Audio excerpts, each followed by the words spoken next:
তো Brian good morning. আশা করছি তোমরা সবাই খুব ভালো আছো আর আমিও কিন্তু বেশ ভালোই আছি। তো ডেলিটা দিনের মতো আজও কিন্তু আমার ঘুমের থেকে উঠতে অনেকটা লেট হয়ে গিয়েছিলো। তো ঘুমের থেকে উঠে সমস্ত কাজ টাজ করে স্নান করে চলে আসলাম পুজো করার জন্য।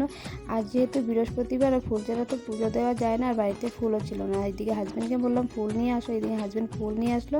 তারপর ভালো করে পুজো করে নিয়েছি। আর অনেকটা সময় হয়ে গেছিলো, তাই জন্য চা বিস্কিট খেয়ে নিয়েছি। তারপর রান্না করতে চলে আসলাম কিচেনে। তো আজ রান্না করবো হলো আলুর দম, তার সঙ্গে করবো ফ্রাইড রাইস। এদিকে কথা বলতে বলতে কিন্তু আলুর দমটা আমার বানানো হয়েই গেছে। আজকের দিনটা কিন্তু খুবই ঠান্ডা ঠান্ডা করছে, আর ঠান্ডা ঠান্ডা দিনে না ঝাল ঝাল করে কিছু খেলে কিন্তু খুবই ভালো লাগে, তাই জন্য একদম ঝাল ঝাল করে আলুর দম বানিয়ে নিয়েছি। এদিকে ফ্রাইড রাইস বানানো আমার হয়েই গেছে। তারপর হাজব্যান্ড আর আমি দুজনে বসে দুপুরের খাওয়াটা খেয়ে নিয়েছি। জানো তো খেতে কিন্তু খুবই টেস্টি হয়েছিল আলুর দমটা। আর এদিকে বিকেল হয়ে গিয়েছে, হঠাৎ করে ঝরঝর করে বৃষ্টি নামলো, আর এদিকে হাজব্যান্ড বৃষ্টির মজা নিচ্ছে। তারপর সন্ধ্যার সময় একটু চা করে দুজনে বসে খেয়ে নিয়েছি। তো টাটা।